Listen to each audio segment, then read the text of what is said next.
Halo, selamat pagi teman-teman semua. Sebelumnya, aku mau mengucapkan terima kasih banyak udah mau bergabung di kelas bootcamp Career Planning jurusan Accounting. Nah, hari ini kita bakal membahas materi yang menarik dan tentunya dari mentor yang menarik dan juga keren banget dari kita, yakni Kak Erika. Oke, selanjutnya mungkin kita buka dulu ya. Assalamualaikum warahmatullahi wabarakatuh. Salam sejahtera bagi kita semua. Selamat pagi teman-teman. Perkenalkan aku Nadia dan di sini aku sebagai moderator dan bakal nemenin kalian semua selama beberapa jam ke depan. Dan juga aku mau ngingetin buat teman-teman untuk selalu on cam ya, pakai virtual background yang sudah di-share dan juga rename namanya dengan format nama underscore ID peserta.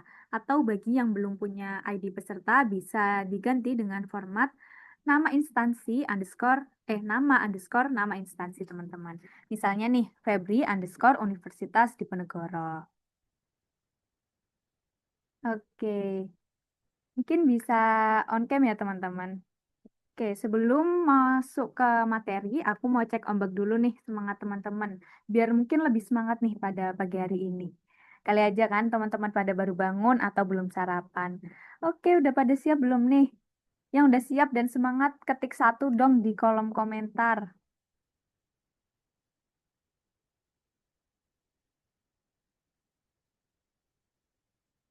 Oke, berarti udah pada semangat dan udah pada siap ya. Oh iya, jangan lupa nanti di-share momen belajar kalian di IG Story dan juga jangan lupa untuk tag @smartpad.id karena kenapa sih? Karena bakal direpost langsung oleh Smartpad dan ini bisa jadi kesempatan buat nunjukin semangat belajar kalian dan juga personal branding kalian. Bayangin nanti bisa dilihat 454 ribu orang dan cuma butuh waktu 1 menit tapi impactnya gede banget. Oke, setelah ini akan langsung aja pemaparan dari Kak Erika selaku mentor mengenai understanding the accounting industry. Dan aku mau ngingetin lagi buat teman-teman untuk jangan leave Zoom sebelum kelas selesai, karena di akhir acara nanti bakalan ada absen sebagai syarat teman-teman untuk mendapatkan benefit dan kelulusan di kelas ini. Oke, mungkin dari Kak Erika sudah di sini ya sama kita. Iya, sudah Kak Nadia. Oke, gimana nih Kak Erika kabarnya pada pagi hari ini?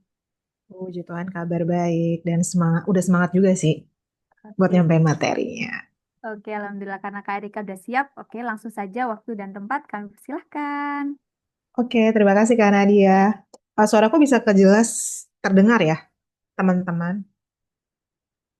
Oke, selamat pagi semuanya. Salam sejahtera. Perkenalkan, aku Erika Pinondang yang akan membawakan materi pada hari ini. Kita santai aja, jangan serius-serius banget karena ini di hari Sabtu masih pagi pula, mungkin tabat-tabat juga baru bangun, baru mengumpulkan nyawa mungkin, jadi masih awal-awal. Jadi kita santai, tapi semoga apa yang aku sampaikan materi pada pagi hari ini itu bisa insightful dan bisa dipraktekin teman-teman secara praktikal. Tuh. Oke, sebelumnya seperti biasa, aku mau bertanya di sini masih sekolah kah atau masih sekolah SMA mungkin atau kuliah atau mungkin sudah bekerja? Boleh dijawab di chat. Oke, terima kasih Konita kuliah. Oke, semoga materinya ini nanti bisa membantu Konita buat ada di perkuliahan sampai nanti mendapatkan pekerjaan dengan cepat. Terima kasih juga Kak Lutfia. Oke. Oke, kita mulai aja. Aku izin share materi. Oke, apakah sudah terlihat teman-teman? Sudah ya. Oke, hari ini aku akan membawakan modul keempat dengan judul The Accounting Landscape, Understanding the Accounting Industry. Eh, tak kenal maka tak sayang, maka izinkan aku sekali memperkenalkan diriku selengkap. Namaku Erika Pinondang. Aku sudah bekerja dari 2013 sampai saat ini, dan terakhir aku saat ini di PT Eckhart Web Portal Indonesia atau Lazada as a Senior Finance Analyst. Kebanyakan pengalaman kerjaku adalah di industri kelapa sawit, perkebunan kelapa sawit, dari mulai dari Max Agro, Salim Infomas, terlama di Salim Informasi. Sebelum di Lazada, aku di tech company, basisnya di Singapura, itu nama PT-nya Advanced Intelligence Indonesia, itu dia bergerak di bidang artificial intelligence. Jadi sebelum AI booming seperti sekarang, waktu zaman-zaman pandemi tuh aku udah lumayan banyak tahu tentang artificial intelligence karena aku bekerja di perusahaan yang majority unit usahanya adalah tentang artificial intelligence seperti itu. Kalau punya pertanyaan, ternyata waktu kita masih belum cukup atau kalian masih mau lebih banyak tanya-tanya lagi, kita bisa connect. Jangan takut, jangan khawatir, bisa ada di LinkedIn seperti yang tertera ini sama di Instagram aku. Berharap kalian nggak usah takut-takut atau gimana ya. Silakan feel free buat approach aku, bisa DM langsung nanti. Kalau kalian punya pertanyaan, semoga aku bisa menjawab dengan lebih baik lagi. Oke, oke. Aku akan memulai dengan pertanyaan ini, teman-teman. If robots or AI, artificial intelligence, could record all transactions, would accountants still be needed? Why? Mungkin teman-teman mau kasih pandangan. Hari-hari ini kan kita udah dipenuhi ya sama yang namanya robot, dengan AI, ChatGPT, dan sebagainya. Nah, kebayang nggak sih sebagai kita anak-anak akuntansi nih, yang kuliah di accounting, pasti ada nggak sih kekhawatiran kayak, ya kalau semuanya udah bisa dikerjain AI, apakah akuntan masih dibutuhin Kak? Gitu. Kalaupun masih dibutuhin, kenapa? Kalau nggak kan pasti kita udah tahu ya, karena ya pekerjaan kita sudah tergantikan dengan AI gitu. Kalau menurut kalian, adakah yang mau share POV-nya? Oke, mungkin masih malu-malu, nggak apa-apa. Mungkin kalian bisa catat juga di kertas kalau kalian punya kertas atau di notes HP pandangan kalian. Nanti seiring kita berjalan materinya, kita bisa lebih dalam lagi ngegali dan kasih pandangan. Pokoknya jangan takut-takut ya, maksudnya teman-teman jangan ini proaktif aja. Aku feel free kalau kalian punya pendapat apapun gitu. Biar kita sama-sama belajar. Jadi nggak cuma satu arah doang aku sharing. Aku sharing akan berdasarkan pengalaman, bukan berarti aku lebih jago dari Konita, dari Lutfi, enggak juga. Kita sama-sama belajar supaya bisa sama-sama maju dan mendapatkan banyak hal yang lebih baik untuk kita terapin sama-sama ya. Oke, next yang akan kita bahas hari ini ada tren, tren akuntansi zaman sekarang sampai nanti tuh kira-kira seperti apa sih gitu. Kemudian challenge-nya, tantangannya, dan kemudian apa kesempatan yang bisa kita ambil dari challenge maupun tren tersebut. Itu pertama. Yang kedua adalah seberapa penting role dari accounting pada saat ini dan yang ke depannya. Ketiga adalah cultural dynamics. Budaya-budaya bekerja sebagai seorang akuntan itu seperti apa? Itu kita bahas juga. Kemudian yang mungkin kalian tunggu-tunggu, yang agak menarik, bagaimana perbedaan antara corporate versus startup, dan bagaimana passion dan karir itu hubungannya apa. Seperti itu. Hari ini akan kita bahas bareng-bareng.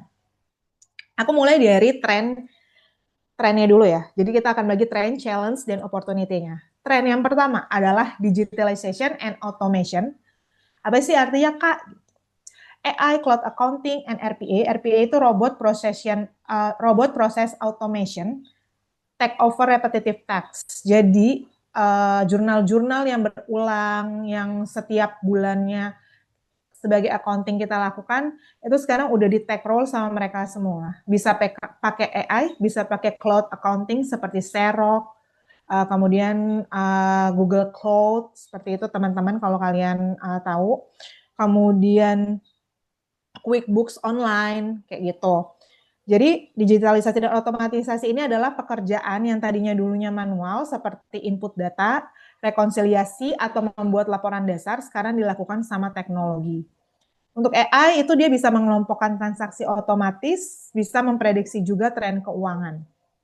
Kebayang dong kalau kita misalnya tidak mau adapt dengan teknologi tersebut, dengan adaptasi tersebut, kebayang nggak akan memakan waktu lama posisi kita bisa tergantikan. Tadi dengan catatan ya, aku kalau misalnya kita tidak mau beradaptasi, tidak mau belajar lebih banyak, ngulik-ngulik gitu. Tapi kalau kita belajar atau ngulik-ngulik, ya berarti AI, robot dan segala macamnya itu nggak akan menghambat karir kita, pekerjaan kita, malah bisa jadi teman sama-sama buat mempermudah pekerjaan kita sehingga kita bisa mengerjakan pekerjaan-pekerjaan lainnya yang lebih sifatnya memang tidak bisa digantikan oleh AI, robot dan segala macamnya. Kedua, cloud accounting, tadi yang kayak aku bilang seperti Xero, QuickBooks Online, Journal ID, itu memungkinkan akses data dari mana saja. Itu tadi tiga yang aku sebutin itu adalah software akuntansi yang sering kali digunakan. Mulai dari UMKM, dari CV, PT-PT yang mungkin masih kecil gitu. Karena kalau yang menengah ke atas atau kalau ya udah multi company, multinational company atau perusahaan-perusahaan besar itu pasti sudah memakainya yang seperti SAP, kemudian Accurate yang kayak gitu teman-teman. Kemudian untuk RPA yang tadi aku bilang robotic process automation itu adalah bot yang mengerjakan proses berulang seperti upload faktur atau update database. Contoh di pekerjaan aku banyak sekali yang memakai RPA. Karena misalnya ya aku kasih gambaran, Lazada adalah salah satu e-commerce di Indonesia. Punya bahkan puluhan sampai ratusan ribu seller, punya jutaan pembeli di dalamnya. Aku kasih bayangan, mungkin ada teman-teman pertanyaan dulu waktu aku belum jadi anak Lazada, aku juga punya pertanyaan ini gitu. Gimana mereka cara memaintain, memanage si sellernya maupun si pembelinya? Ternyata itu dikerjakan oleh RPA teman-teman. Bahkan manusia pun aku rasa bisa burn out ya kalau ngerjain ratusan ribu transaksi dan sebagainya dalam satu hari. Jadi contohnya kayak aku, karena aku anak pajak, kita bikin faktur pajak, kita bikin invoice, itu udah nggak dikerjakan sama manusia teman-teman, tapi sama RPA alias robot, alias bot, yang pekerjaan-pekerjaan berulang seperti memberikan invoice dan sebagainya itu robot yang mengerjakan. Udah nggak lagi kita, jadi dari robot itu yang memproses, data masuk nih dari berbagai seller yang ngeklik di aplikasi Lazada segala macam, itu diproses sama robot. Misalnya kayak seller, invoice-nya itu akan langsung dikirimkan kepada seller. Begitupun dengan pembeli, kayak kita misalnya beli, aku mau beli baju atau mau beli skincare nih di Lazada. Nah, itu yang mengerjakan invoice-nya otomatis segala macam itu adalah robot sampai proses payment-nya. Aku berharap teman-teman agak kebayang ya. RPA itu apa sih Kak? RPA itu apa? Apa sih kan asing, tapi robotic automatic procession itu udah lazim dilakukan di berbagai perusahaan Indonesia, terutama yang bergerak di bidang retail dan juga e-commerce. Karena itu sudah pasti 100% tidak mungkin dilakukan sama manusia. Karena kebayang ya, berapa banyak tenaga kerja yang dibutuhkan kalau itu dilakukan sama manusia. Jadi untuk menghemat biaya, efisiensi pekerjaan, kita menggunakan RPA ini. Dan tentunya tapi juga tidak murah sekali gitu. Karena robot-robotnya itu juga dibeli.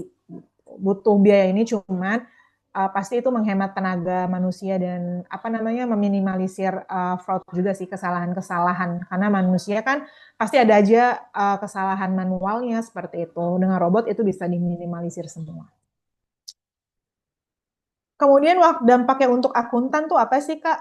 Otomatis satu, waktu lebih banyak dipakai buat melakukan analisa yang berguna untuk kepentingan bisnis. Yang kedua, kita nggak melulu mengerjakan pekerjaan-pekerjaan yang sifatnya administratif. Kayak tadi aku bilang, membuat invoice itu kan termasuk administratif ya, teman-teman. Kalau kita coba buat invoice doang, ya kapan kita belajar melakukan hal yang lain ya. Tapi kan kalau udah invoice-nya dibuat sama robot, dah bagiannya kita apa yang misalnya tidak bisa dilakukan robot, yaitu melakukan analisanya gitu. Misalnya invoice dalam bulan ini kita bisa ngasilin 100 invoice, bulan depan kita bisa 200 invoice. Kita bisa tuh melakukan analisa kira-kira kenapa apa ya yang menyebabkan invoice ini bertambah banyak seperti itu. Itu akan ngaruh ke penjualannya semakin bertambah, makanya invoice-nya juga bertambah. Nah, yang kayak gitulah yang akan kita lakukan. Jadi instead of administratif yang membuat invoice, kita lebih ke apa aja yang terjadi selama invoice dibuat dari bulan per bulan, tahun ke tahun, kayak gitu. Kita bisa melakukan analisa yang lebih mendetail.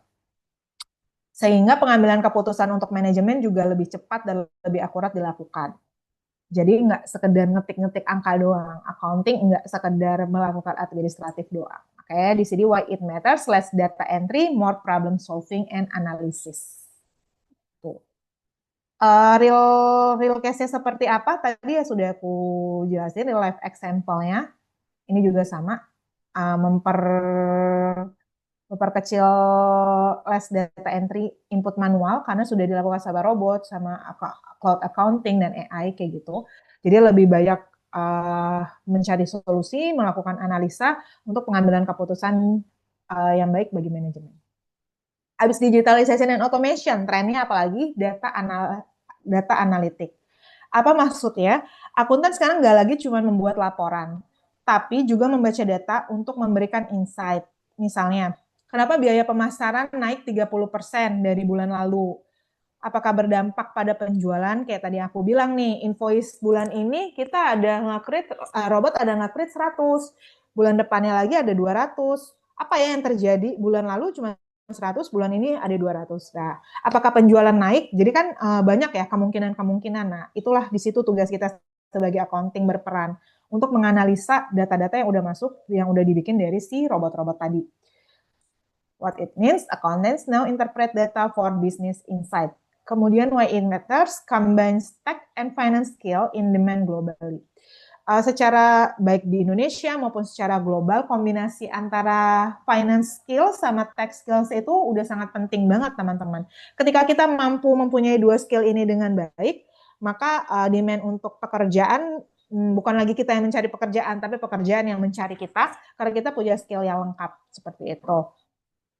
Kemudian tools yang sering dipakai dalam data analitik ini adalah Power BI, Tableau, kemudian Excel tingkat lanjut seperti pivot table dan Power Query. Nilai tambahnya buat pekerjaan, pasar pekerjaan nantinya adalah akuntan yang bisa membaca data, dapat dipercaya manajemen sebagai partner bisnis, bukan hanya sebagai pembuat laporan. Makanya sekarang muncul berbagai titel pekerjaan baru di dunia finance, bukan cuma sekedar account payable, account receivable, GL accountant saja, tapi juga ada yang finance analytic, finance business partner, finance planning and analyst. Itu yang lebih sering kalau kalian misalnya ngelihat LinkedIn, Jobstreet, sekarang job portal itu banyak pekerjaan yang dibuka tuh di bidang itu. Karena kenapa? Yang handal itu masih sedikit. Yang handal itu masih sedikit, belum banyak yang bisa, sedangkan kebutuhan pasarnya sangat besar. Jadi kebayang dong kalau misalnya kamu bisa mengkombinasikan dua skill seperti yang tadi aku bilang, itu akan mempermudah kamu untuk mendapatkan pekerjaan lebih cepat. Oke. Okay. Real life example-nya seperti tadi aku bilang, using Power BI to identify top selling product. Misalnya itu yang menggunakan Power BI tadi untuk mengidentifikasi penjualan produk yang paling banyak misalnya pada bulan yang bersangkutan kayak yang tadi aku bilang. Oke, kemudian lanjut tren ketiga ada ESG dan sustainability reporting. ESG itu apa sih Kak? Perusahaan itu kini nggak diminta cuma lapor keuangannya doang gitu, tapi juga dampak sosial dan lingkungannya. ESG adalah environmental, social, and governance. Mungkin relate sama CSR teman-teman, post social responsibility. Sekarang kan perusahaan emang nggak cuma laporin ke pemerintah laporan keuangannya, tapi juga ada bagian di mana kita mengalokasikan berapa persen gitu dari keuntungan perusahaan untuk membantu pemerintah di bidang cost social responsibility itu. Misalnya mendirikan sekolah, membuat apa namanya pengadaan air bersih kayak gitu. Sekarang perusahaan-perusahaan itu udah diminta pemerintah untuk turut bekerja sama. Jadi sekarang ya nggak cuma lapor data keuangan lapor data keuangan perusahaannya doang gitu, tapi kita juga dituntut perusahaan bisa menyajikan ESG and sustainability reporting. Contohnya apa? Emisi karbon. Misalnya kamu adalah perusahaan, kayak tadi aku bilang, kalau aku perusahaan kelapa sawit, lihat emisi karbon yang dihasilkan sama perusahaan, terutama di pabrik-pabriknya. Kemudian program tanggung jawab sosialnya, yang tadi aku bilang juga CSR, co-social responsibility-nya, sama kebijakan anti korupsinya. Kenapa penting? Investor dan konsumen makin peduli pada perusahaan yang beretika dan ramah lingkungan. Banyak sekarang kayaknya digaungkan ya teman-teman, kayak perusahaan yang ramah lingkungan, perusahaan yang anti pemanasan global. Sekarang isu-isu lingkungan itu sudah dimasukkan ke perusahaan-perusahaan besar, termasuk perusahaan-perusahaan yang mungkin kemungkinan pencemaran lingkungannya itu besar. Kayak salah satunya ya kelapa sawit. Kemudian why it matters, opens career in ethical business and sustainability. Kemudian reporting on a company's carbon footprint, real life example-nya. Dilihat kadar karbonnya, bagaimana perusahaan mengelola limbahnya, terutama perusahaan-perusahaan yang memang besar sekali kemungkinan menghasilkan limbah yang dapat merusak lingkungan. Tuh. Peluang karir barunya adalah sebagai sustainability accountant atau ESG reporting specialist, seperti itu. Mungkin di Indonesia masih sangat jarang sekali ya, karena ya mayoritas perusahaannya aja punya dampak lingkungan yang besar gitu. Tapi mungkin kayak di luar negeri, yang saya sepengertian aku dan sepengetahuan aku, itu banyak dilakukan di Singapura gitu. Perusahaannya harus melaporkan sustainability reporting setiap 3 bulan sekali. Oke, kemudian kita lanjut ke remote work and global collaboration. Ini juga menjadi tren yang sangat booming pada saat-saat ini. Kenapa? Karena timnya itu memungkinkan untuk bekerja di lintas negara dan juga lintas waktu. Jadi di mana contohnya akuntan di Jakarta mengelola laporan untuk perusahaan di Singapura dan Amerika. Itu yang terjadi sama aku waktu aku kerja di yang Advanced Intelligence Indonesia. Semua timnya itu ada di Singapura, yang di Indonesia tuh cuma beberapa, dan kita menerapkan remote working.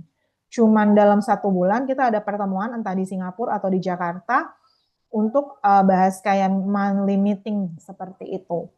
Jadi ya bekerjanya tuh lintas negara sama lintas waktu. Lintas waktunya kenapa? Karena Singapura sama Indonesia punya perbedaan waktu 1 jam, di mana biasanya kalau yang menerapkan remote working itu kita udah harus siap sama jam kerjanya. Karena jam kerjanya mengikuti country base perusahaan tersebut berada. Misalnya kayak aku di Singapura ya berarti jam kerja aku mengikuti jam kerja Singapura. Dari jam 8 sampai jam 5, tapi jam 8 sampai jam 5-nya Singapura. Berarti kalau kayak gitu aku harus beradaptasi, jam 7 aku udah siap di depan laptopku gitu buat absensi atasanku kayak gitu sih. Jadi mungkin agak butuh adaptasi yang lebih, challenge-nya di situ karena kita beda zona waktu sama beda negara juga. Terkait juga ya pasti otomatis bahasa. Zaman sekarang aku ngerasa kayaknya bahasa Inggris itu udah mandatory language banget kalau kita memang ada keinginan untuk bekerja secara global, teman-teman. Dan itu nggak mungkin, nggak mustahil gitu loh. Itu bisa selagi masih bisa dipelajari dan kita ada niat buat punya waktu at least aja sejam sehari. Masa kita bisa scroll-scroll medsos kayaknya bisa lebih dari sejam ya. Masa kita nggak bisa uh, pakai waktu kayak sejam gitu buat belajar bahasa gitu. Bahasa itu udah pasti banget mandatory item yang harus dipelajari jangan sekarang. Untuk kamu bisa bekerja nggak cuma di Indonesia, tapi juga bekerja secara global. Why it matters? Karena akses untuk pekerjaan internasional tanpa harus pindah negara. Aku tetap di Jakarta, tapi perusahaanku di Singapura itu sangat mungkin banget. Kemudian di live example-nya, managing client di Singapura, UK, and US from home. Tuh. Pada saat itu aku terhubung atasanku di Singapura, kemudian base country-nya si Advanced Intelligence sendiri ada di China.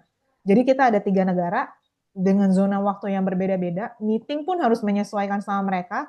Mungkin kayak ya kayak aku bilang tadi waktu bekerja, kemudian lunch time gitu, itu bisa agak sedikit terganggu sih. Biasa awal-awal tuh pasti kita akan shock terapi, tapi ya lama-kelamaan akan bisa juga. Karena aku di situ hampir 1,5 tahunan lebih dan ya bisa akhirnya bisa beradaptasi. Memang awal-awal pasti mengalami kesulitan, tapi berjalannya waktu akan bisa. Siapa tahu teman-teman tertarik melakukan itu karena menurutku ini bisa jadi alternatif sih teman-teman di tengah kondisi situasi pekerjaan di negara kita yang juga tidak mudah. Nggak usah kabur aja dulu gitu. Kalau kabur aja dulu kayak step by stepnya masih terlalu jauh, terlalu ini gitu. Mungkin kita bisa ngelakuin yang si remote work and global collaboration ini. Karena ini memang benar-benar memungkinkan gitu. Kemudian lanjut rapid regulatory changes. Rapid regulatory changes ini terkait dengan regulasi yang cepat berubah. Apa maksudnya? Peraturan keuangan, pajak, akuntansi berubah cepat. IFRS terus update, pajak digital makin ketat, kemudian regulasi anti pencucian uang makin kompleks. Di negara kita udah otomatis sebagai anak pajak, kita harus relate sekali dengan peraturan-peraturan yang dikeluarkan oleh DJP. Ada aja, apalagi dengan sistem mereka yang baru Cortex, itu tiap bulan pasti ada aja gebrakannya, kalau anak-anak sekarang bilangnya. Ada aja peraturan terupdate, terbaru, dan kalau kita nggak baca, nggak aware, itu akan mempersulit pekerjaan kita gitu. Jadi sebagai anak accounting, anak pajak, itu harus banget up to date dengan regulasi, dengan peraturan yang baru. Makanya aku bilang, so, kenapa aku lumayan senang sebagai anak accounting, sebenarnya pekerjaannya sebenarnya nggak itu-itu aja, teman-teman. Kita harus up to date terhadap perkembangan yang ada, baik secara nasional maupun internasional gitu, secara global. Kayak IFRS, kalau perusahaannya memakai IFRS sebagai patokan, IFRS itu tidak selalu begitu dari tahun kapan sampai tahun ini pun udah beberapa kali mengalami perubahan gitu. Jadi tergantung perusahaanmu menggunakan basis apa di dalam pencatatan laporan keuangannya. Ada IFRS, ada GAAP gitu. Pastikan nih buat teman-teman yang masih kuliah itu menguasai apa sih bedanya IFRS, apa sih bedanya GAAP. Karena nanti waktu interview kerja paling sering ditanyain itu gitu. Apa sih bedanya IFRS sama GAAP yang kamu tahu gitu. Terus apa positif dan negatif ya pro dan kontranya menggunakan masing-masing apanya metode pencatatan laporan keuangannya kayak gitu sih. Kemudian why it matters, continuous learning is essential. Seperti yang tadi aku bilang, kita harus selalu up to date dengan peraturan-peraturan yang ada. Mungkin nggak kita semuanya hafal, tapi seenggaknya kita tahu. Karena biasanya pertanyaan yang juga menjebak, kalau aku bilang, di interview, proses interview kerja, tadi yang aku bilang, metode pencatatan, apa bedanya IFRS sama GAAP, terus kayak sebutin peraturan-peraturan baik di akuntansi maupun finance ataupun pajak yang kamu ketahui gitu. Nah, kalau kamu misalnya kasih taunya waktu kamu pertama kali kuliah, kayaknya itu juga mungkin bisa udah tergantikan gitu, nggak relate. Jadi pastiin kamu tahu tuh peraturan-peraturan terbaru apa sebelum nantinya kamu melakukan interview kerja. Atau yang sudah bekerja pun juga tetap kayak aku ini, udah 10 tahunan, tetap harus tahu apa peraturan terbaru ya. At least ya itu tadi aku bilang, peraturan terbaru ya. Mungkin kita nggak hafal semua isinya, tapi peraturan terbaru ya. Dan garis besar peraturan tersebut apa. Sekarang udah banyak platform teman-teman, ChatGPT, kamu tinggal tulis aja, udah langsung keluar itu aja, tinggal kamu tahu gitu. Supaya pewawancara calon bos kamu juga tahu, oh nih anak belajar nih anak up to date nih terhadap perkembangan-perkembangan akuntansi maupun pajak. Gitu. Kemudian real life example-nya, kayak tadi new digital service taxes affecting e-commerce platform. Iya, kalau kayak di aku terupdate-nya adalah di mana e-commerce dikenakan pajak. Pajaknya 0,5% buat perusahaan-perusahaan, buat seller-seller yang penghasilannya penghasilan brutonya setahun mencapai 4,8 M. Itu sih peraturan e-commerce yang terbaru, pajak e-commerce yang terbaru. Nah, teman-teman bisa nih mulai mencatat dari 1, 2, 3, 4, 5 ini ada 5 tren yang udah aku sebutin. Tren apa sih yang menurut teman-teman menarik perhatian teman-teman dan akan didalamin teman-teman. Nah, kalian bisa catat ya. Nanti mungkin di bagian akhir sesi kalau kita masih ada waktu kita boleh bahas sama-sama. Oke. Okay? Next kita ke challenge-nya. Challenge-nya itu adalah keeping up with tech. Kita harus tetap melek teknologi. Apa aja aplikasi-aplikasi terbaru. Kayak dulu aku cuma tahu ya udah manual, Excel, kemudian pakai naiklah itu kayak ke Accurate, kemudian naik lagi teman-teman pakai yang tata tertinggi sekarang SAP kayak gitu. Itu berubah terus-menerus, cara kerjanya pun beda. Jadi kita pasti akan diperlengkapi sama perusahaan dengan training-training. Nah, pastiin teman-teman punya mindset untuk keeping up with tech gitu. Karena kalau enggak kita ketinggalan dan lagi-lagi mempersulit pekerjaan yang akan kita lakukan. Why it's a big deal? New tools come out fast and skills can get outdated. Jadi artinya misalnya aku baru belajar nih tadi Accurate, tapi ya kalian tahu ya teknologi secepat itu gitu berkembangnya. Aku baru belajar di Accurate, baru aja mau ahli, tiba-tiba udah muncul si SAP lagi. Sehingga aku harus loncat lagi belajar SAP. Padahal si Accurate aja belum belum selesai sebenarnya aku pelajarin, aku lihat-liatin gitu kan semua program-programnya. Ternyata udah ada SAP terbaru gitu. Jadi kalau kita nggak beradaptasi dengan cepat, waktu tools baru udah keluar, ya skill kita udah keburu expired gitu. Jadi harusnya pertumbuhan antara teknologi dan skill itu jalannya harus barengan. Nggak bisa skillnya yang melambat atau skillnya melambat itu jangan banget teman-teman. Bahkan mungkin harus lebih cepat. Kemudian sebagai Gen Z, aku mengeneralisir ya, peserta hari ini adalah rata-rata teman-teman dari Gen Z ya, kalaupun itu Gen Alpha kali. Tapi harusnya yang mau kuliah kerja itu di Gen Z lah ya. Gen Z mindset to overcome it-nya itu adalah stay curious, keep learning online. Tetap rasa penasarannya harus besar, rasa haus belajarnya itu harus besar, karena menurutku sampai kapanpun kita akan ada di fase belajar terus ya. Jadi kita harus mau memaksa diri, mendorong diri sendiri, karena kalau bukan kita siapa lagi, untuk mau belajar, tetap belajar hal-hal yang mendorong, yang mendukung karir kita lebih baik. Jadi kalau misalnya di Indonesia, oke, baru SAP, kita searching-searching lagi. Kalau di negara lain, kalau di accounting negara lain tuh apa ya yang harus benar-benar diasah skillnya. Nah, kayak gitu tuh teman-teman yang bikin kita bisa tetap stay update dengan perkembangan zaman yang ada. Kedua, global competition. Remote work means more competition for job. Kalau kamu mau global competition, artinya kamu nggak cuma bersaing sama yang teman-teman se-Indonesia gitu. Tapi juga teman-teman yang dari negara-negara lain, yang internasional. Berarti saingan makin banyak, makanya dibilang global competition. Pekerjaannya mungkin cuma satu, yang dibutuhin cuma satu staff accounting, tapi saingannya dari berbagai negara. Kebayangkan teman-teman berapa banyak saingannya dan betapa ketatnya untuk mendapatkan pekerjaan tersebut. Sehingga sebagai Gen Z, mindset kita adalah build a unique personal brand and strong portfolio. Personal brandnya udah harus dibangun dari kita zaman kuliah sekarang. Sama strong portfolio. Portfolio tuh bisa CV, bisa kamu internship, bisa kamu uh, volunteer kayak gitu. Memperbanyak pengalaman kamu sehingga itu yang bisa kamu jual di CV-mu dan personal brandingmu tuh kuat bahkan sejak kamu kuliah. Jadi waktu kerja udah nggak shock terapi, nggak gimana-gimana karena kamu udah banyak pengalaman. Oke, kemudian high workload in peak periods. Sebagai anak accounting udah pasti harus tahu kita bekerja dengan closing period. Baik itu bulanan, baik itu 3 bulanan, baik itu tahunan. Gitu. Oke. Jadi tight deadlines during tax and audit seasons gitu. Jadi deadline-nya itu sangat ketat. Kita punya deadline. Mungkin satu-satunya pekerjaan yang punya deadline itu bukan, maksudnya deadline yang udah pasti ya accounting gitu. Kita harus kalau nanti di dunia pekerjaan teman-teman tahu, kita harus closing gitu. Makanya waktu kuliah kan kita belajar ya, laporan keuangan itu diberikan misalnya ada laporan keuangan bulanan, ada laporan keuangan tahunan. Nah, nanti di pekerjaan pun juga begitu gitu.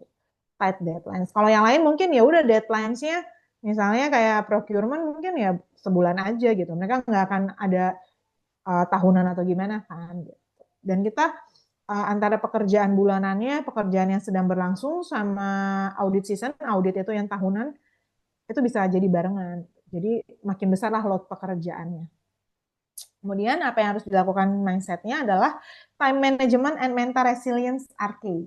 Kita harus tahan banting, punya mental yang tahan banting dan juga time management yang baik. Tahu prioritas pekerjaan apa yang akan kita lakukan duluan, mana yang kira-kira deadline-nya sudah mau dekat, mana yang bisa entaran aja, mana yang bisa mungkin nanti-nanti aja dilakukannya gitu. Prioritas itu membuat kita bisa memanajemen waktu dengan baik sehingga pekerjaan juga bisa terselesaikan sesuai deadline waktu yang baik yang diminta sama perusahaan. Mental resilience sudah pasti tahan banting karena semuanya rata-rata kalau kalian lihat juga lowongan pekerjaan adalah can work under pressure. Bisa bekerja di bawah tekanan. Karena memang tekanannya ya nggak main-main teman-teman. Di sini aku bukan mau menakut-nakuti atau apa, tapi dari yang sudah kujalani ya tekanannya memang besar gitu. Tapi ya punya dengan adanya atasan, tim kerja yang baik, aku yakin itu bisa kayak terlewati. Tapi itu sih mindsetnya kita harus bangun dulu ya akuntan itu punya load pekerjaan yang besar dengan waktu yang terbatas. Sehingga kita udah harus terbiasa dengan kayak time management. Time management pun bisa diasah skillnya dari kita kuliah. Ya dong, kita kan kuliah udah tahu nih dari Senin sampai Jumat ada kuliah apa aja, apa aja, apa aja. Kemudian misalnya 2-3 bulan lagi akan ujian, bagaimana kita ngatur waktu supaya kita punya waktu belajar yang cukup untuk bisa ngasilin nilai yang baik di ujian tersebut. Nah itu kan udah time management banget ya dari mulai kita bangun tidur sampai mau tidur lagi pun kalian udah harus tahu gitu. One day in my life apa aja isinya itu pasti kan juga udah tahu. Nah biasanya tuh udah terasah dari sejak kuliah pun udah bisa harusnya terasah ya teman-teman time management. Kalau mental resilience mungkin ini lebih applicable buat teman-teman yang anak rantau, misalnya harus ngekos di tempat kampusnya gitu kan, yang misalnya beda kota dengan orang tua. Nah, itu harusnya sih juga mentalnya sudah terlatih. Tuh. Kemudian ethical dilemmas, pressure to look the other way in financial irregularities. Contoh, perusahaan kamu ya udahlah kalau misalnya selisih-selisih 10 juta, 20 juta, udah buang ke account ini aja gitu. Padahal kamu tahu harusnya itu tidak dibuang di account tersebut, tidak di jurnal di account tersebut, tidak dibuang, harus ada pertanggungjawabannya. Nah itu kadang tekanan batin, apalagi kayak aku bekerja di bidang pajak, banyak kayak udahlah kita bayar aja biar cepet prosesnya gini bla bla bla bla, bahkan udah semuanya juga secara teknologi kayak uang suap segala macam, nggak nggak apa ya teman-teman, nggak 100% juga bisa seperti itu praktiknya gitu, tetap akan ada ya penyimpangannya gitu, entah itu dinormalisasikan atau tidak. Tapi yang jelas sebagai kita anak-anak yang misalnya nantinya fresh graduate atau apa, akan ada tekanan. Sampai sekarang pun aku masih ada tekanan batinnya kayak gitu ya, kayak kok kerjanya gini ya, ada pilihan yang benar dan salahnya gitu. Tapi dia bekerja harus ngikut ituan atas, perintah atasan gitu. Itu akan ada lah satu dua. Tapi ya ukurannya mulai dari yang terkecil bahkan sampai yang besar pun akan mungkin menemukan. Tapi kembali lagi ke diri kita sendiri, bagaimana kita memaintain. Mungkin kayak dulu aku ada sempat satu momen kayak gitu, tapi uh, aku tahu, tapi aku tidak mau mengerjakannya. Dan atasanku mengerti dengan value itu, menghormati juga. Jadi yang disuruh adalah orang lain.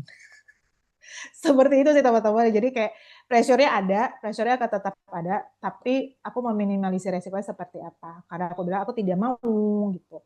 Meskipun Bapak ada saya, tapi Bapak juga punya opsi yang lain kayak gitu. Akhirnya atasanku mengerti dan apa namanya menyuruh yang lain terhadap financial irregularities yang penyimpangan-penyimpangan kayak gitu teman-teman. Terus mindsetnya adalah stand firm on integrity, it's a long-term career capital. Jadi ya tetap aja sama integritas kita, tetap pegang nilai kita. Makanya aku bilang penting banget untuk mengenal diri kita. Ketika kita menemukan ya persimpangan jalan kayak yang aku tadi bilang, aku ada di satu momen di mana aku harus melakukan yang seharusnya tidak aku lakukan. Aku meminta maaf sama bosku dan aku bilang aku tidak bisa melakukannya, dia mencari orang yang lain. Jadi uh, puji Tuhannya bosku juga menghargai integritasku gitu, menghargai value yang aku punya. Karena gimana pun ini adalah long term, karir jangka panjang. Kemudian complex regulations, global compliance is complicated. Persyaratannya pasti akan lebih banyak, apalagi kayak tadi aku bilang banyak negara-negara luar yang sudah menerapkan ESG, sedangkan perusahaan-perusahaan Indonesia belum sepenuhnya menerapkan si ESG and sustainability reporting tadi. Jadi persyaratannya lebih banyak, lebih ketat, karena mereka benar-benar firm banget terhadap hukum untuk menjalankan proses-proses akuntansi maupun pajak maupun audit gitu. Kemudian mindsetnya apa? Learn how to research and adapt quickly. Tetap riset dan beradaptasi juga dengan cepat teman-teman. Oke, itu tadi challenge-nya. Jadi dari trend challenge, mungkin challenge apa juga yang menurut teman-teman paling berat, yang kayaknya kalian juga harus kulik-kulik. Nah, itu bisa teman-teman catat sendiri, bikin seperti jurnal pribadi ya. Oke, nextnya opportunity. Opportunity-nya bisa test savvy accountant, di mana apa yang bikin exciting-nya itu adalah menggabungkan antara tech dan accounting. Ini permintaan yang tinggi. Kayak tadi aku bilang, finance business partner, kemudian finance planning analyst, itu rekomendasi-rekomendasi pekerjaan di bidang tech savvy accountant ini. How to get there-nya belajar cloud accounting, data visualization tadi dengan yang Power BI, kemudian Excel-nya nggak cuma Excel biasa yang bisa VLOOKUP, HLOOKUP, tapi lebih ke pivot, lebih ke ya data visualization gitu, teman-teman. Itu bisa kita pelajari. Kemudian sustainability accountant, why is exciting, itu companies yang need ESG experts. Mungkin kalau teman-teman kepikiran buat untuk berkarir secara internasional, kamu bisa menemukan perusahaan-perusahaan yang sustainability accountant gini. Kemudian study sustainability reporting standards-nya itu bisa pakai GRI, IFRS S1 dan S2 gitu. Jadi kalau kamu tipsnya tuh aku sebutin yang how to get there ini ya. Kalau kamu mau yang opportunity ini, kamu harus punya skill yang how to get there-nya yang ini. Kemudian next, forensic accountant. Ini juga mungkin masih jarang di Indonesia. Mungkin kita kenalnya sebagai auditor. Tapi di negara lain, terutama negara-negara maju itu udah punya forensic accountant sendiri. Gimana dia bisa mendeteksi penyimpangan-penyimpangan kayak tadi situasi kondisi yang aku alamin sama menginvestigasinya. Jadi nggak cuma menemukan penyimpangannya doang, tapi menginvestigasi dan memberikan hukuman yang tepat sesuai dengan peraturan yang berlaku. Kemudian apa yang harus kita lakuin ya belajar tentang forensic auditing dan digital forensik. Tuh. Kemudian virtual CFO ini over strategic finance advice remotely, memberikan saran-saran finansial secara remote. Kalau di Indonesia mungkin sudah ada seperti konsultan pajak, tapi mayoritas tuh buat yang wajib-wajib pajak pribadi atau individu. Dia kayak bagaimana melakukan tax planning, nah kayak gitu. Kemudian how to get there, build business acumen and leadership skill. Kalau di sini mungkin yang lebih paling penting adalah connection-nya teman-teman. Makin banyak kita punya kenalan yang membutuhkan, misalnya nanti konsultan pajak, kamu tertarik di dunia pajak, terus kamu mau jadi konsultan pajak. Nah, koneksi itu sangat penting. Karena bagaimanapun juga salah satu, kalau kamu mau mudah mencari klien sebagai konsultan pajak, ya kamu harus punya koneksi yang banyak. Supaya kamu bisa direkomendasikan atau menemukan kliennya juga dengan cepat. Next-nya ada freelance atau remote accountant. Bisa work with clients worldwide. Uh, Bekerja dengan banyak clients dengan zona waktu yang berbeda, dengan zona daerah yang berbeda juga, karena lintas negara dan lintas waktu. How to get there, build skills in cross-border tax and compliance.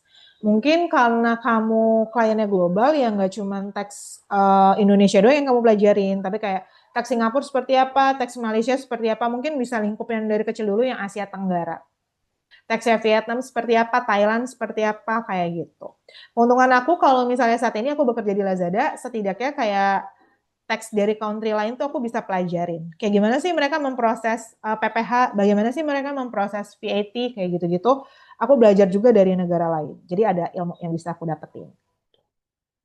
Oke, tadi udah opportunity-nya. Sekarang kita masuk ke bagian berikutnya, yaitu tentang the vital role of accounting in the business world. Pertama, menyediakan informasi yang akurat untuk pengambilan keputusan dalam bisnis. Jadi accounting itu accounting itu nggak hanya cuma tentang data-data angka, tidak hanya tentang debit kredit, tapi itu bisa jadi report yang meaningful, yang berguna untuk bikin keputusan-keputusan yang baik bagi perusahaan. Why it's important without accurate numbers, business decision are guesses, risky and often expensive. Kalau kita nggak bisa ngambil keputusan-keputusan yang penting kan ya yang jadi ancaman juga adalah bisnis kita. Kalau bisnis perusahaan terancam ya otomatis posisi kita sebagai pekerja juga terancam. Relatable example for Gen Z, misalnya imagine kamu lagi lari di online clothing shop on Instagram, kamu lagi mau CO-CO misalnya di berbagai platform e-commerce, terus kamu menggunakan spreadsheet nih buat nge-track produk mana sih yang jualannya terbaik gitu. Your accounting shows crop top sold three multiples more than jeans in the last month, so you restock crop tops for the next drop. Biasanya e-commerce pilihan kita tuh kan akan menyediakan ya. Mana sih produk terbaik dari tiap toko yang kita kunjungin gitu. Oh yang ini produknya lagi jualannya lebih banyak. Oh ini kayaknya yang lagi viral, ini yang lagi hits. Nah kayak gitu. Kamu anggapnya perumpamaannya seperti itu. Kemudian skill connection yang dibutuhkan adalah data literasi. Same skill you use when you checking your TikTok engagement stats can be applied to financial data. Misalnya kamu mulai searching-searching e-commerce, terus data penjual, ya itu tadi kamu bisa menganalisa data penjualannya. Oh produk ini penjualannya paling baik, berarti secara review pun biasanya dari penjualannya lebih baik kita akan pindah ke review. Nah, analisa yang kayak gitu kita bisa terapkan kalau kita sebagai accounting, gitu perumpamannya teman-teman. Yang kedua, ensuring legal and tax compliance, memastikan hukum sama tax compliance-nya sesuai dengan peraturan yang ditetapkan oleh pemerintah. Gitu. Accounting keeps record in order so business meet government regulation and pay the right amount on the taxes on time. Kita akan sesuai dengan apa namanya? Sesuai dengan peraturan yang ditetapkan sama pemerintah gitu. Menghitung pajaknya. Sebentar. Share screen aku masih kelihatan nggak ya?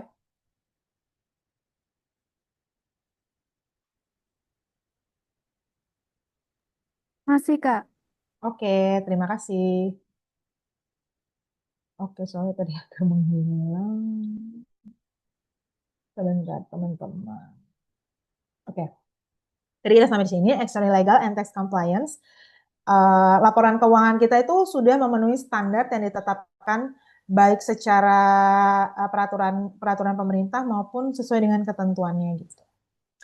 Oke, kemudian kenapa itu important? Yaitu menghindari penggemplengan atau hal-hal yang tidak diinginkan, sehingga itu juga bisa berdampak sama perusahaan kalau kita melakukan penyimpangan-penyimpangan yang tidak seharusnya. Misalnya angka laba yang harus dilaporkan tuh sebesar 1 miliar, tapi kita biar pajaknya kecil, kita laporin laba kita kecil juga deh. Nah, kayak gitu tuh contohnya. Kemudian relatable example for Gen Z, misalnya kamu ngejual handmade bracelets on Etsy atau aplikasi e-commerce lainnya, kamu kamu tidak merecord sales property, you might miss tax payments leading to unexpected bills. Nah, kayak gitu.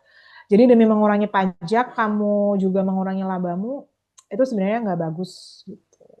Karena itu benar-benar melakukan penyimpangan secara sengaja, teman-teman. Karena toh bisa kok gitu mengurangi pajak dengan cara yang legal gitu. Kita memanfaatkan peraturan pajak yang mungkin masih abu-abu kayak gitu. Kalau yang tadi kan udah benar-benar penyimpangan banget ya, emang udah sengaja gitu.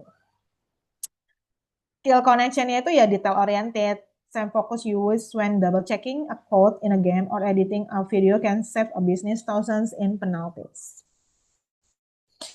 Next, managing risks and detecting fraud, mendeteksi fraudnya, penyimpangannya, sama meminimalisir resikonya.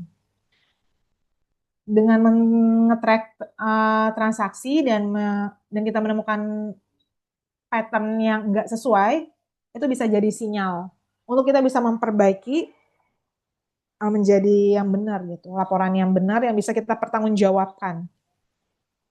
Intinya kayak gitu, teman-teman. Kemudian serving as the language of business. Jadi dari laporan keuangan itu kita bisa mengetahui apakah perusahaan itu sehat atau tidak sehat gitu. Dan itu juga penting banget buat setiap pemegang keputusannya, baik itu investor, manajer, dan juga pemerintah untuk mengerti performance company-nya. Mungkin labanya nggak stabil terus-menerus nih, misalnya 1M dari Januari sampai Desember. Nah, laporan keuangannya kan bisa, mungkin laporan keuangannya isinya angka saja. Tapi angkanya itu yang bisa ngomong, apa ya, apakah karena biayanya makin besar tapi pendapatannya makin kecil, atau pendapatannya besar biayanya juga besar, atau pendapatannya kecil biaya kecil. Nah, kayak gitu. Misalnya labanya turun deh, oh berarti biayanya juga turun, harusnya ya, logiknya seperti itu. Tapi kok ini biayanya makin besar ya, biaya apa sih yang makin besar ini gitu. Jadi dari angka itu bisa berbicara, bisa memberikan kesimpulan bagi setiap pemangku kebijakannya gitu. Oke, next tips for thriving in any accounting kulturnya. Pertama, observe first gitu. Pelajari dari unwritten rules of your workplace before making big moves. Kemudian adapt communication style. Kamu adaptasi itu cari tahu gimana sih cara komunikasi style yang di perusahaan-perusahaan itu gitu. Kemudian keep skills current. Kamu harus tetap align sama kemajuan teknologi. Skill-skill apa sih yang dibutuhin? Misalnya contoh kamu mau mengincar, kamu masih kuliah, kamu ngincar sebagai auditor.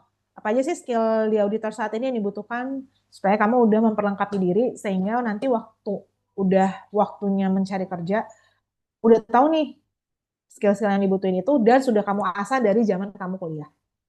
And find your fit. Find your fit ini ya coba intensif, coba volunteer karena itu akan bisa mengasah skill kamu baik itu soft skill maupun hard skill. Jadi nggak cuma kamu tahu dapat IPK tinggi doang, tapi ilmunya benar-benar kamu terapin waktu kamu intensif, waktu kamu volunteer. Intensif sama volunteer itu kesempatan kamu banyak nanya sama mentormu, banyak belajar hal-hal baru yang mungkin waktu zaman kuliah nggak diajarin. Contohnya apa sih yang paling mudah aja skill Excel deh teman-teman. Skill Excel aku kayaknya mungkin pas zaman kuliah tuh jarang ya diajarin gitu. Nah, kamu mulai dari shortcut ya. Biasa auditor tuh apa sih shortcut yang paling dibutuhin kayak gitu. Dari shortcut, kemudian VLOOKUP, sum if, sampai pivot table, kamu udah hatam itu aja itu udah sangat membantu buat awal karir kamu. Oke. Okay? Next ya, cultural dynamics and characteristic of the accounting industry. Ada corporate, ada startup, ada hybrid atau remote work culture. Aku bedain kulturnya berdasarkan 3 jenis ini. Corporate, kalian udah tahu ya, kalau Big Four itu ya kayak Deloitte, EY, KPMG, PwC. Ada juga large firms, itu mayoritas konsultan-konsultan kayak BCG, McKinsey, Bain, atau multinational company. Kalau di Indonesia itu Unilever, kayak gitu, Unilever, kemudian Astra, gitu. Itu masuk di corporate culture.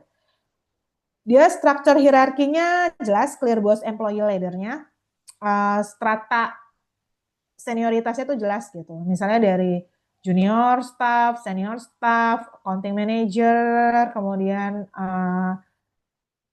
junior manager, senior manager, lanjut lagi ke head of accounting, kemudian CFO, itu jelas.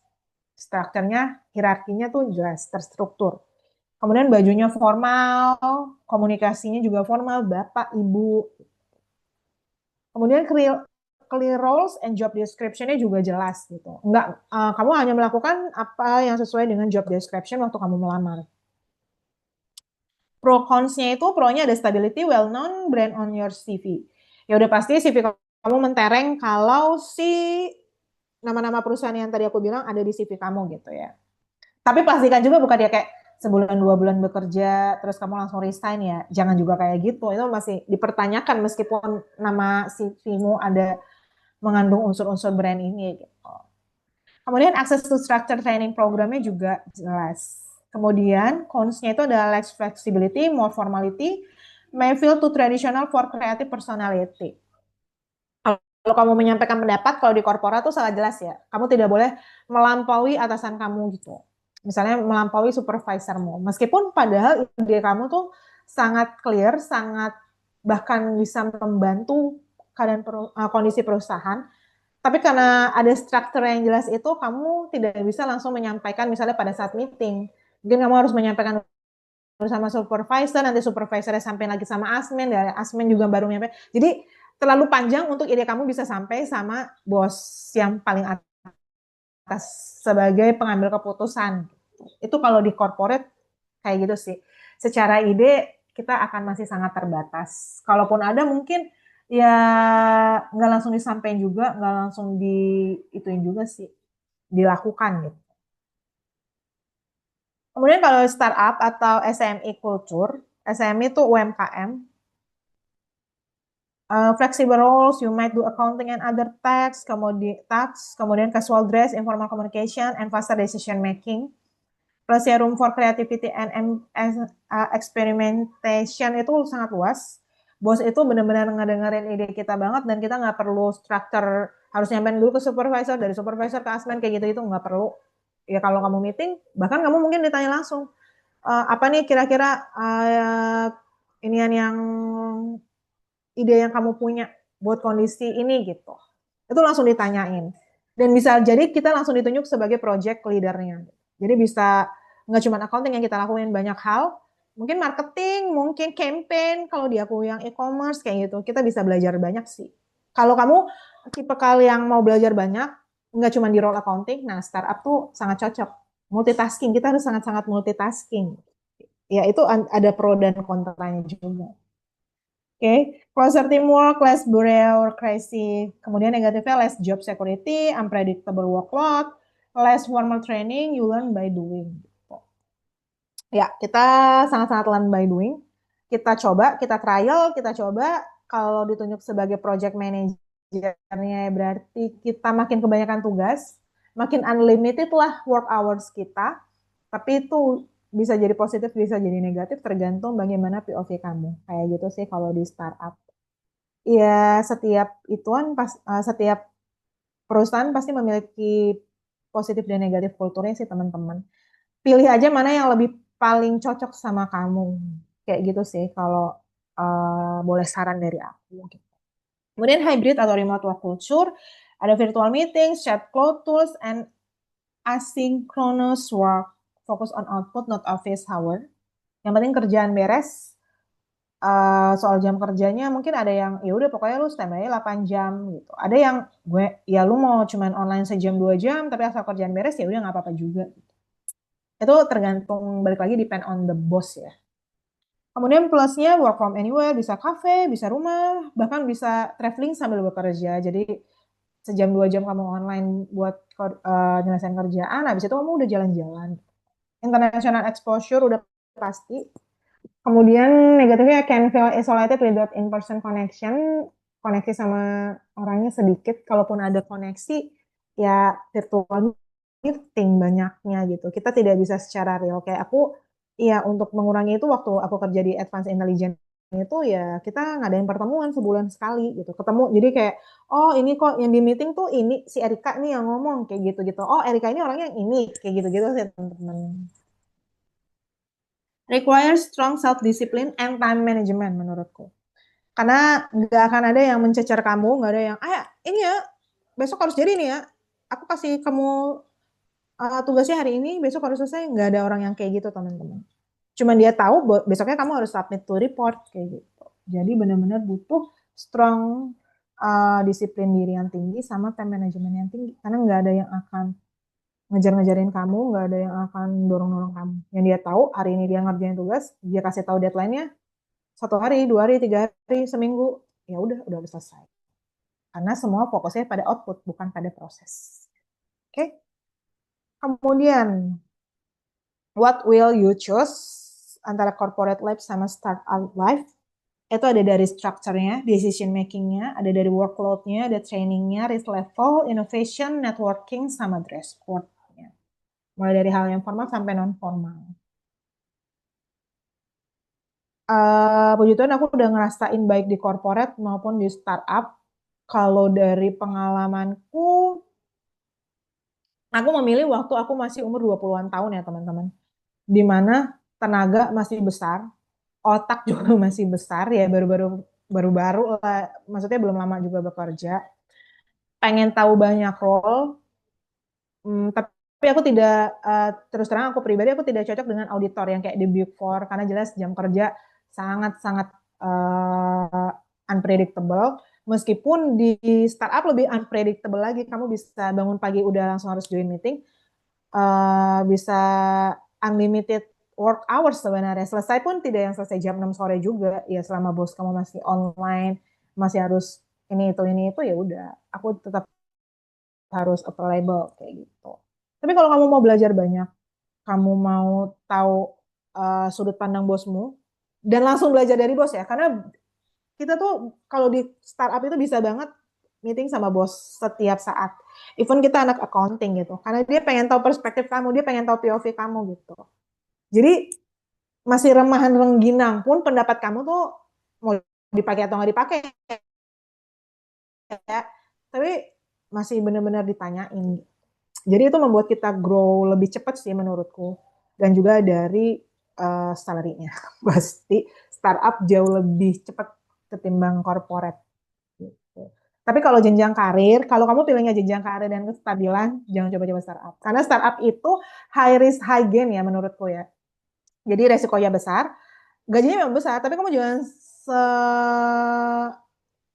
mikirnya cuma soal gaji doang, tapi kamu harus juga pikirin resikonya gitu. Kapanpun juga kamu bisa di layoff.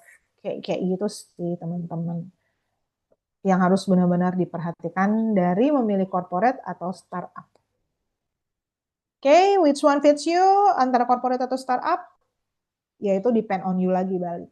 Tadi aku bilang corporate like clear goals and defined roles, value job stability and long-term growth, kemudian prefer structure learning path. Kalau startup, thrive in fast changing environment, semua teknologi yang berkembang itu pasti kamu akan tahu kalau di startup. Karena benar-benar kejar-kejaran, lari-larian, cloud accounting, accurate, SAP, semuanya itu kamu bisa pelajari di startup. Enjoy experimenting and problem solving on the fly. Want to grow skills across multiple areas quickly. Bekerjanya regional. Mayoritasnya kalau startup, pusatnya pasti nggak di Indonesia, di luar negeri. Jadi ya sekalian kamu belajar bahasa, sekalian kamu lihat budaya orang luar juga. Itu satu paket kalau di startup. Tuh. Kamu lihat cara kerja mereka seperti apa, cara kerja orang Singapura tuh kayak gini, gini, gini, gini, gini. Mereka nggak banyak A, B, C, D, E, meeting nggak berlarut-larut, meeting sejam 2 jam, tapi benar-benar kena ke goals-nya, kayak gitu. Budaya kerja dan budaya mereka hidup. Ya. Jadi banyak sih kalau di startup yang bisa kita pelajari. Career paths based on passion and interest. How to find your passion and make a career out of it. If you love numbers and detail, go to auditor and tax consultant because you can enjoy accuracy and problem solving, like checking every detail before posting a viral TikTok to avoid misinformation. If you love technology, go as a systems accountant, fintech specialist, data analyst. Why it fits combines accounting with digital tools like using Notion, Trello, or AI tools to streamline your life. Okay. Gen Z connection ini aku memasukkan perumpamaan ya, supaya kalian bisa kebayang. If you love people and communication, go as a client advisory, business development, financial coach. Because you like explaining and persuading. Suka menjelaskan dan suka mempengaruhi orang lain. Kayak perumpamannya like making explainers on YouTube or pitching ideas in a group chat. Kalau kamu biasanya konseptor di antara circle teman pertemananmu, konseptor ya, bukan yang menjalankan, kamu punya ide-ide brilian, kayak mungkin kamu lebih cocok di client advisory, business development, and financial coach. Next, if you love creativity and innovation, go as a startup CFO, product pricing analyst, because you want to design business models. Perumpamaannya, kalau kamu misalnya punya online shop sendiri dan pengen ngetes nih strategi-strategi difference pricingnya. Misalnya kamu punya toko di Lazada, kamu punya toko di Shopee, kamu punya toko di Tokopedia, pasti kamu tahu dong perbandingan-perbandingannya. Mulai dari komisinya, bonus-bonus apa yang ditawarkan, kemudian apa yang ditawarkan. Nah, kamu anggapnya kayak gitu. Kalau kamu suka yang kayak gitu modelnya, go as a product pricing analyst atau startup CFO. Next, if you love social and environmental impact, go as a sustainability or ESG accountant because aligns with ethical values. Like joining eco-friendly campaigns or supporting fair trade products. Nah, kamu udah tahu tuh. Kira-kira possible career path-nya kemana? If you love independence and flexibility, go as a freelance accountant, virtual CFO, because you want to control over time and projects. Like being a digital nomad, working from a cafe in Bali. Tadi udah aku bilang tipsnya adalah find your fit. Gimana caranya, Kak? Pertama, the self-audit cycle. Ini yang bisa dilakukan oleh diri kamu sendiri. Gak bisa bantuan orang lain, mungkin kamu bisa mengikuti tes-tes yang terkait psikolog-psikolog gitu, biar kamu tahu apa personality kamu, apa pekerjaan yang cocok buat kamu. Tapi again and again, itu hanya tes yang bisa mengantarkan kamu kepada keputusan yang lagi dan lagi adalah kembali kepada dirimu sendiri. Self-audit cycle ini mulai dari reflect, identify, plan, act and attract, dan kemudian repeat ulang lagi. Jadi nggak cuma ditulis doang, tapi dikerjakan dilakukan teman-teman. Ada act-nya makanya, ada track-nya. Mana kelebihan kekurangannya, mana yang kamu suka dan mana yang nggak kamu suka, mana yang lebih cocok sama karakter kamu sama yang nggak cocok sama karakter kamu. Dan itu akan berulang terus-menerus. That's why we call it the self-audit cycle. And then test it. Ditulis, udah dicoba, dites teman-teman. Cara ngetesnya gimana, Kak? Lakukan internship accounting, lakukan volunteers, itu yang akan ngasah soft maupun hard skill kamu.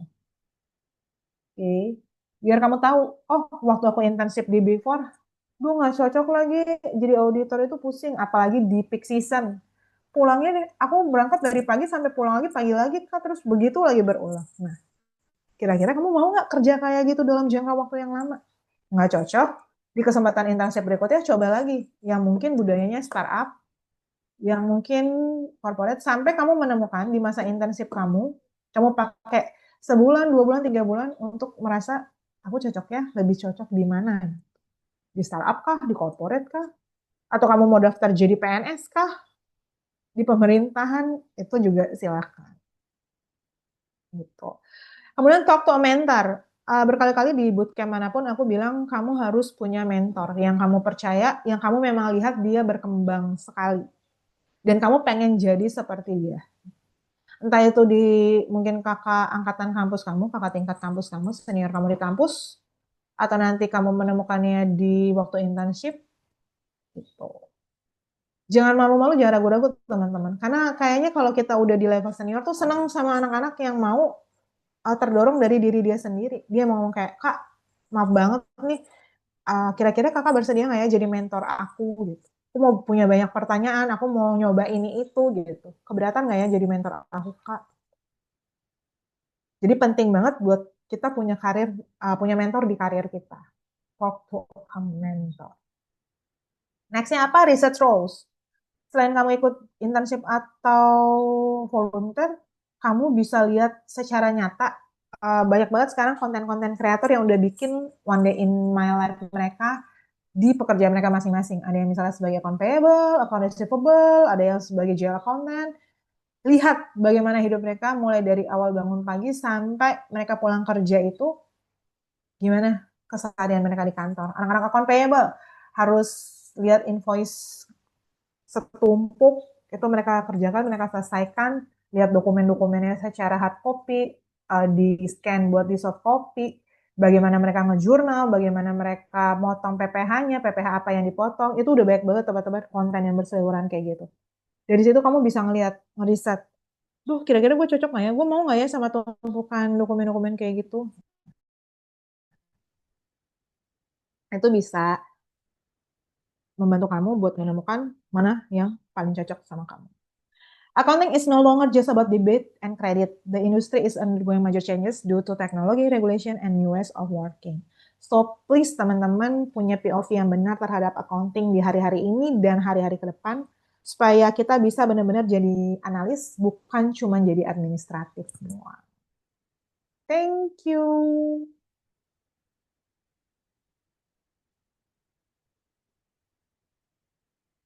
Aku kembaliin ke moderator. Oke, thank you banget Kak Erika atas pemaparan materinya yang sangat berdaging banget ya, belajar banyak banget tentang accounting dan banyak banget pokoknya. Nah, mungkin untuk selanjutnya, mungkin dari teman-teman mungkin merasa masih ada sih rasa penasaran atau pertanyaan-pertanyaan yang belum terjawab selama sesi materi tadi. Nah, setelah ini bakal ada sesi Q&A yang dimana teman-teman bakal bisa langsung saja tulis pertanyaan di kolom komentar ya di chat Zoom ini. Oh iya, aku mau reminder buat teman-teman jangan lupa untuk tetap stay di kelas ini hingga akhir acara karena nanti di akhir acara bakal ada link presensi yang diisi sebagai syarat untuk kelulusan kelas dan jangan lupa ya buat screenshot atau dokumentasiin kegiatan teman-teman selama bootcamp ini. Dan khusus untuk peserta paket beasiswa, jangan lupa untuk menunjukkan semangat belajarnya ya. Sebagai bukti presensi, silakan buat story di Instagram yang menunjukkan aktivitas kalian selama sesi hari ini.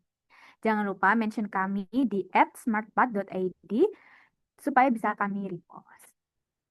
Oke, kalau gitu kita langsung aja ke sesi Q&A. Gimana nih Kak Erika, udah siap belum buat jawabin pertanyaan dari teman-teman? Oke, siap Kak.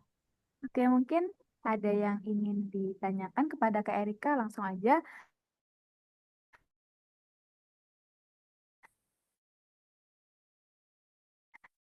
ditaruh di chat Zoom ya, teman-teman.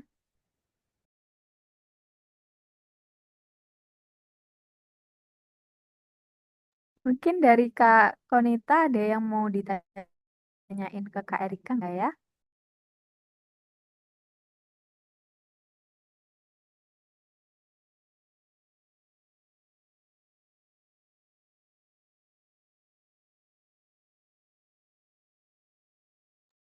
Oke, mungkin dari Kak Konita mungkin nggak ada pertanyaan karena mungkin sudah tidak ada pertanyaan gimana nih? Oke, boleh-boleh. Kak,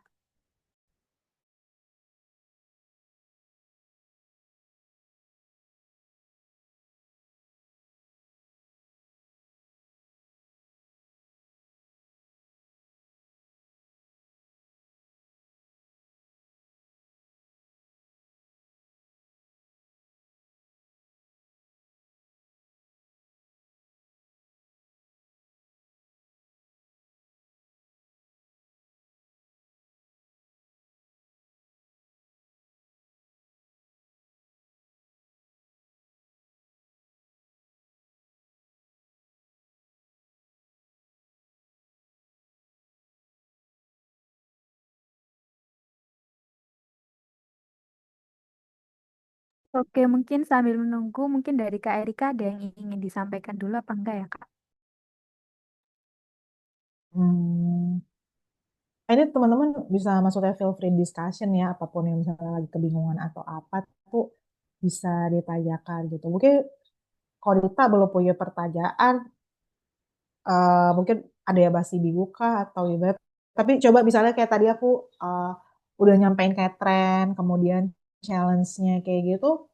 Menurut Konita yang sekarang masih kuliah, tren apa sih yang paling paling relate sama teman-teman yang sekarang kuliah menurut Konita?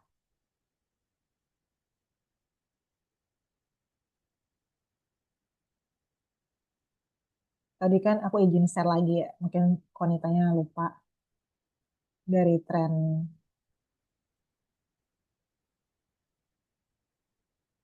mana.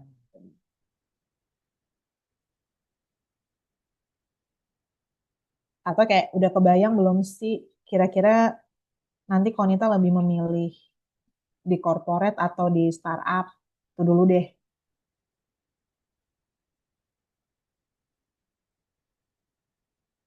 Mungkin Kak Konita bisa dijawab pertanyaan dari Kak Erika.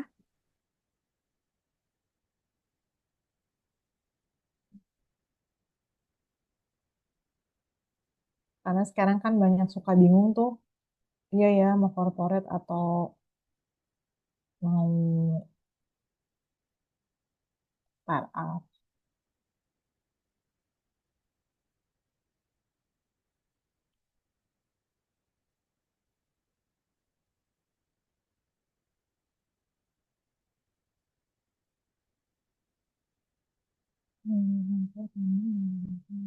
Oh, ini udah ada pertanyaan Kak. Mungkin aku izin untuk bacain. Oke, menurut Kak Erika, sejauh ini di bidang akuntansi, apakah ada beberapa perbandingan? Misalnya, saya pengen kerja di bank, Kak, tapi ternyata beban korporatnya juga lumayan tinggi. Selain itu, saya juga pengen di Big Four, Kak. Mungkin apa sih tips dari Kakak yang bisa dipelajari untuk masuk Big Four? Makasih, Kak. Mungkin Kak Erika bisa dipersilakan untuk Oke, menjawab. aku aku ingin menjawab. Perbandingan kalau misalnya kerjanya di bank. Kerja di bank itu udah pasti jenjang karir kamu jelas. Karena bank tidak akan mungkin besok langsung tutup gitu ya. Hari ini berdiri besok tutup tuh nggak mungkin. Jadi stability-nya tuh pasti eh, jangka panjang. Beda sama startup kayak gitu. Kemudian jenjang karir jelas, penghasilan, tunjangan-tunjangan pun jelas gitu. Kamu nggak cuman asuransi kesehatannya di cover sama BPJS, pasti ada asuransi asuransi pribadi seperti itu. Itu kalau dari allowance-nya, dari benefit-nya gitu. Dari lot pekerjaan, iya. Untuk bank, aku memang mengakui dia adalah tipe corporate yang punya beban kerja juga tinggi. Bahkan nggak jarang teman-temanku ada yang kerja di bank itu Sabtu Minggu weekend bahkan harus masuk. Apalagi kalau di periode-periode closing, mau tidak mau. Tapi ya itu penting untuk kita kenal diri kita, kayak gitu-gitu tuh kita benar-benar mau atau enggak. Kalau nggak mau ya udah jangan kerja di bank. Seperti itu. Jangan mau cuman benefitnya doang, tapi pekerjaannya kemudian yang kayak masuk weekend itu kamu nolak, yang nggak mungkin gitu juga. Benefiting. Jadi kayak tadi aku bilang high risk high gain, ya resiko tinggi. Jangan cuma mau gajinya tinggi doang, tapi ya gaji tinggi itu kan biasanya diikutin sama resiko dan tanggung jawab yang tinggi juga. Kemudian saya juga pengen di Big Four. Nah, biasanya kalau teman-teman yang memang mau kerja di Big Four, tips dari aku sih otomatis kamu harus apply internship pada saat nanti kamu semester 5 atau semester 6. Pokoknya libur-libur yang mungkin lumayan panjang 3 bulanan gitu. Untuk apply, biasanya mereka kan buka tuh ya lowongan internship. Nah, kamu apply deh tuh internship ke Big Four itu. Pastiin skill-skill yang mereka butuhkan untuk dasar-dasar yang anak-anak intern tuh kamu juga udah kembangin skill tersebut. Ya misalnya kayak skill Excel itu udah pasti banget ya. Skill Excel tuh sekarang udah kayak kayak tadi aku bilang kalau bahasa itu juga mandatory. Nah, skill Excel tuh juga udah mandatory banget. Karena waktu nanti kamu misalnya keterima keterima nih internship di Big Four-nya. Senior kamu tuh akan ngeliat, ah gila nih Excelnya dia jago, ternyata apa namanya gak perlu di mentorin dari udah punya satu nilai bagus di mata senior kamu. Mungkin dari intensif itu mereka juga, kamu juga punya kesempatan karena mereka lihat kerja kamu bagus, kamu bisa dipromot buat langsung bekerja bahkan sebelum kamu lulus lulus sarjana gitu. Karena kerjaan kamu bagus gitu. Jadi kalau skill kamu udah bagus, udah terasa, ya at least yang dasar-dasarnya dulu deh, yang basicnya dulu. Nanti kamu pasti senior kamu, dia mah yang basic udah bisa, ntar deh gue ajurin yang advance gitu. Yang kayak tadi aku bilang tuh, yang kayak pivot table lah, yang data visualization, kamu diajarin Power BI. Karena mereka udah ngerasa, jadi skill basic udah nggak perlu diajarin lagi, jadi kamu diajarin advance. Kamu menghemat waktu belajar kamu. Biasanya advance itu mah kalau udah diterima bekerja, tapi kamu udah punya skill itu terasah dari kamu internship. Jadi kerja, kamu tidak akan mengalami kesulitan lagi gitu. Udah kayak tinggal yang berjalan aja. Padahal misalnya kamu udah fresh graduate. Pokoknya itu keuntungannya ya, mengurangi saingan, mengurangi waktu kamu buat mempelajari hal-hal yang basic karena kamu udah pelajarin duluan. Ambil curi start, kalau istilah aku tuh kayak curi start. Sehingga waktu internship tuh harusnya sebenarnya senior itu ngajarin senior ataupun mentor-mentor tuh ngajarin basic-basic skill. Tapi karena menurut mereka, udah dia udah bisa nih basic skill ya. Akhirnya kamu dijajali sama ya udah level-level advance yang harusnya itu diajarin waktu kamu fresh graduate, pertama kali bekerja. Kamu udah menghemat waktu belajar kamu udah mencuri start ya orang lain ini. Jadi kesempatan kamu untuk punya path karir yang bagus pun juga udah ini. Mungkin kamu junior auditor ya ketika kamu udah diterima nanti ya, udah internship, udah diterima bekerja juga. Junior auditor kamu cuma sebentar doang.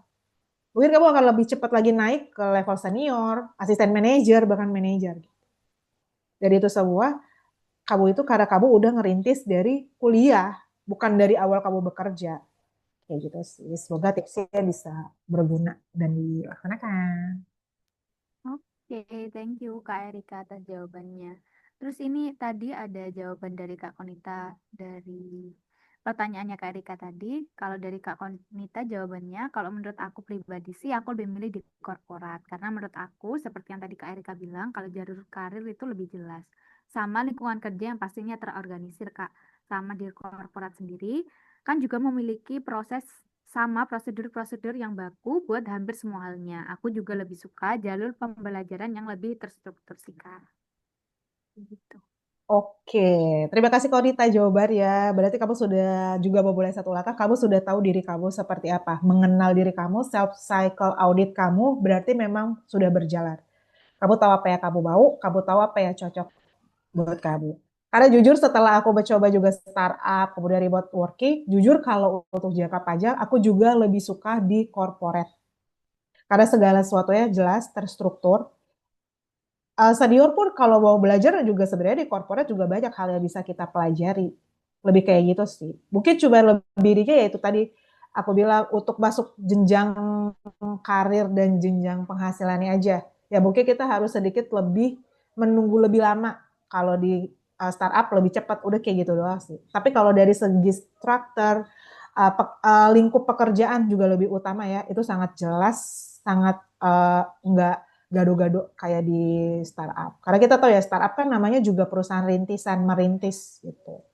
Bukan yang udah stabil, bukan yang bisa memberikan kita gaji bonus dan sebagainya kayak gitu sih. Bagus. Terima kasih Konita. Oke, thank you Kak Erika dan Kak Konita juga atas tadi jawaban dari pertanyaan Kak Erika. Mungkin dari Kak Konita ada yang ingin ditanyakan lagi nggak? Nah, ini Kak ada pertanyaan dari Kak Konita. Aku izin nanya Kak, kebetulan aku semester 5 kan, emang udah mulai magang ya Kak. Apa aja tantangan terbesar yang mungkin dihadapi oleh Kak Erika saat pertama kali intern dan bagaimana cara mempersiapkan diri untuk menghadapinya? Kayak gitu pertanyaan dari Kak Konita, mungkin Kak Erika bisa dibantu menjawab. Terima kasih. Oke, terima kasih pertanyaannya Konita. Aku izin menjawab. Tantangan terbesar adalah adaptasi kita ya, karena di kuliah kan kita coba ketemu sama teman-teman, sama dosen, adaptasinya ya udah sama dosen sama itu. Sedangkan kalau di internship kita ketemu dengan banyak orang. Ya beda-beda tipe pemikiran ya, beda-beda tipe idenya, beda-beda cara kerja ya. Yang pertama kalau kamu magang, ini berdasarkan udah pengalaman yang aku jalanin ya.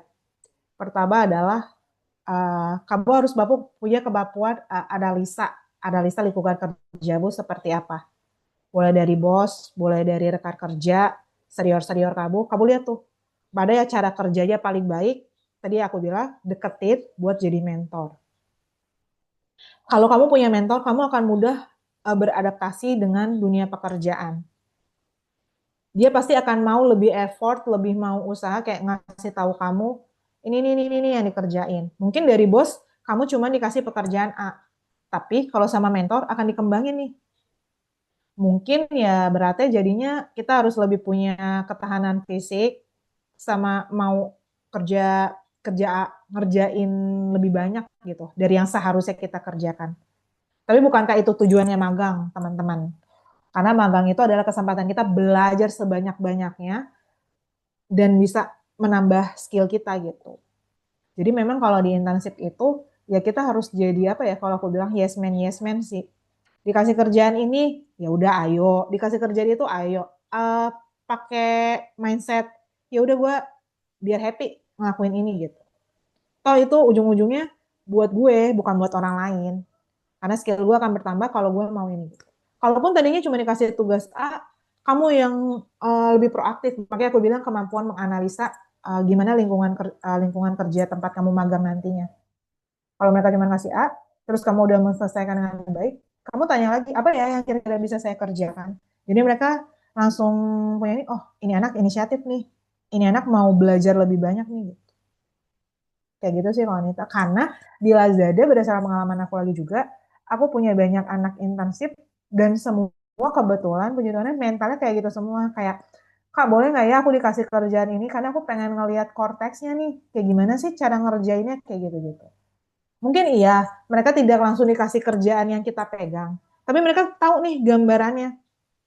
Terus kayak di SAP-nya, kan itu udah bisa kayak curi ilmu juga ya, Konita. SAP tuh kayak apa sih gitu. Nih, kita bisa, nah enaknya kalau di internship itu kan sebenarnya itu salah satu hal yang apa namanya konsepnya tuh uh, konfidensial. Tapi sama anak magang kita bisa kayak langsung live in gitu loh. Secara live dia bisa ngelihat nih SAP kayak gimana, gimana kita input transaksi-transaksi, ngejurnalnya, kemudian ngepostingnya. Nah, yang kayak gitu tuh. Mereka punya itu. Jadinya kita juga, oh iya ya, kita ajarin nih.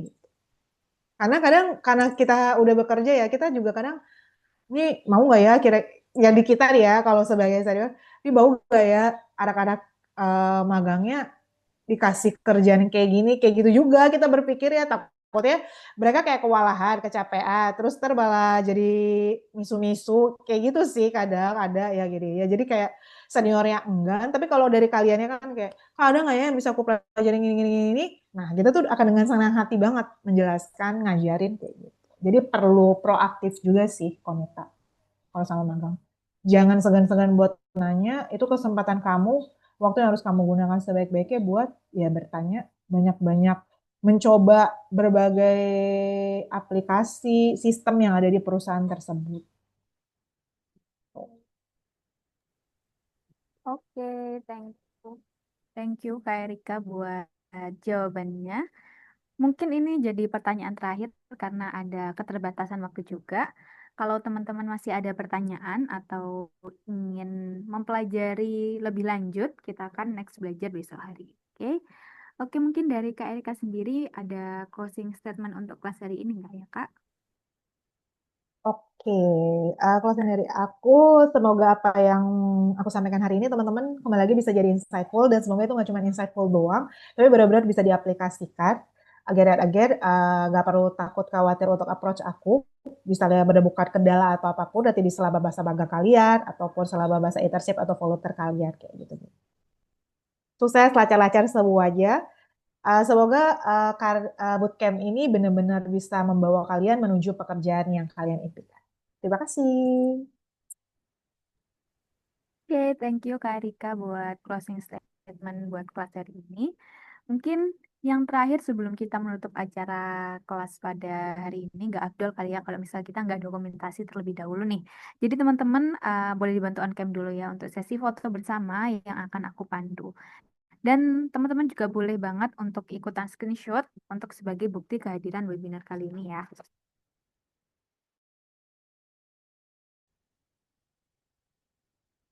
Oke, aku izin pandu screenshotnya. Satu, dua, tiga.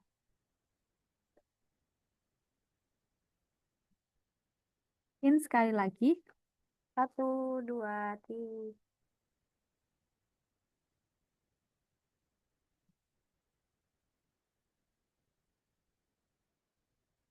Oke, sudah.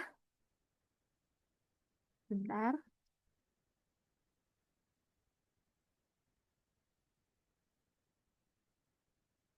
Oke, sudah selesai. Nah, setelah ini akan ada link presensi untuk teman-teman yang akan dikirim oleh tim Smart Prep melalui grup ya.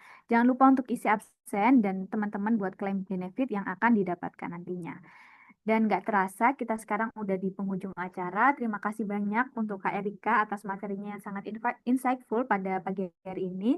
Serta makasih banyak buat teman-teman yang udah hadir menyempatkan waktu pada hari ini. Kami juga mau mengucapkan mohon maaf yang sebesar-besarnya apabila ada salah kata atau kekurangan dari kami. Terima kasih banyak ya teman-teman dan selamat lanjutkan aktivitas. Terima kasih. Selamat siang. Terima kasih Kak Nadia. Terima kasih Kak.